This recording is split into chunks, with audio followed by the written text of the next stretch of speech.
everybody, my name's Aaron. I'd like to welcome you to my channel, Positive by Negative, where we're taking that dark spiritual coal and alchemizing it into shiny bright diamonds that we can use for our growth and development in this big crazy world of ours. And the thing that I wanted to talk about today is actually one of the biggest sources of that dark spiritual coal, and that is the tendency for us humans to go through life in a state of non-presence. I think the vast majority of us spend a lot of time, if not most of our time, being in a state where we're sort of half in, half out, sort of sleepwalking through life. And I certainly have gone through my periods of time where, they're pretty hazy and stuff because, I was on autopilot the whole time. And I think that's sort of the default position for humans because our ego is a survival mechanism. And so what it does is it takes all situations and all moments basically and compares them to something that's happened in the past or what we think might happen in the future. And, kind of prevents us from ever really sitting completely down in the present. And what that does is that makes us basically live a life that is, for all intents and purposes, lost in thought, and kind of gives us an illusory spin on reality and what's really going on. And, it's been said that humans have the amazing magnifying mind. We can take a relatively insignificant event and we can, assign a whole bunch of meaning to it, or we can take kind of small slights and offenses and, let them kind of fly around in our mind and ruminate and perseverate and kind of add energy to them and stuff. And before you know it, in our minds, this event that happened that, really in the scheme of things wasn't that big of a deal turns into a big deal because we've added a whole bunch of energy to it. And, and it becomes completely distorted. And so, that's kind of how our lives go as humans. We don't really see the world happen as it's actually happening or for the most part. And, that leads to all kinds of basically unconscious behavior and decisions and leads to wars and hate and all kinds of stuff, and unfortunately, I don't think that unconsciousness is something we could ever completely overcome. I mean, there may have been some humans along the way, maybe Buddha or Jesus, Alan Watts or something like that, maybe that were able to overcome this state of unconsciousness and, or get into a state of total awareness. But for the vast majority of us, I don't think it's something that we can ever overcome. But what we can do is we can work on cultivating presence in our life. And, to cultivate presence in life, it takes intention. You have to have the intention of being present in life. And, what that does is, even if we just have moments of it, number one, if we can become present, either just through basically reminding ourselves to be present or through meditation or through prayer or whatever, one thing it does is it kind of gives us a break from the big storm of, craziness and ideas and thoughts that are flying around in our head. So it gives us a break from that and kind of, allows us to kind of reset.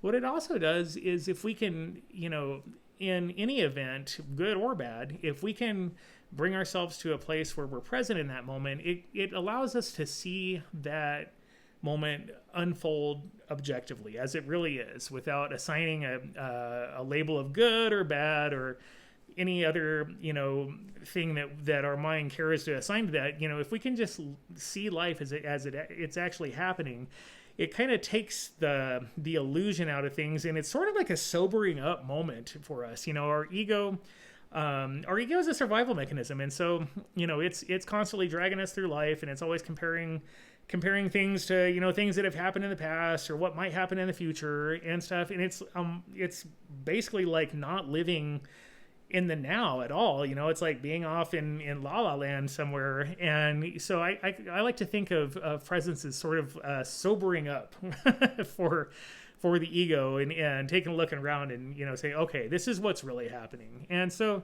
it's a lot easier said than done. I think our societal conditioning tells us that, certain situations should automatically be labeled as good or bad. And, when certain things happen, like that's, just, inherently good, inherently bad. And, what I found, at least, is that's not necessarily true. I've had things happen in my life that at the moment seemed, when it was happening, like comparing the things that had happened in the past or thinking of how it might affect me in the future, would seem like a bad thing, and then get further down the road and be like, wow, I'm glad that happened. Like I said, or, not too long ago, I lost my job, and, in the moment it's like, okay, this sucks.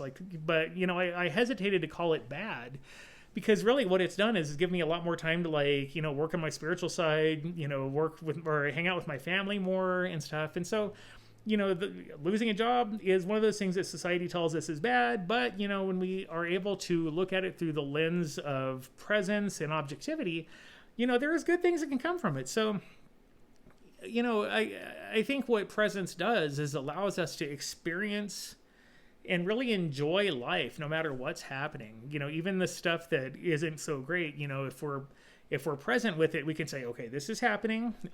This is just, it's objectively true that's happening. And we're not going to resist this. We're going to accept it. And when, and then on the other side of it, we can show gratitude for, whatever lesson we learned from going through that event. And I kind of, spoke to that in my last video about the process of going from resistance to acceptance to gratitude. And really, that's all a function of presence. And so, I think the challenge for me and for everybody else is, when there's something that happens or you think about something and you notice yourself ruminating on it and adding that energy and adding to the fire of it and stuff, I think the thing to do is, take a few deep breaths. We can take deep breaths. We can kind of bring ourselves back to center and really get ourselves out of that unconscious story that our ego is telling us, because that is where so many of the problems that we have in life comes from. And unfortunately, it's just one of those things that it's not easy to overcome to any degree, and not nearly enough people even try, so and it's not their fault. A lot of people have no idea that they're walking through life unconsciously or, not being present. And so it's kind of hard to explain that to people who aren't really willing to understand it. And so, I think the some of the best things we can do, to help ourselves be present is meditate. Meditation's a great one. Prayer is a great one. Gratitude lists, journaling, those are great.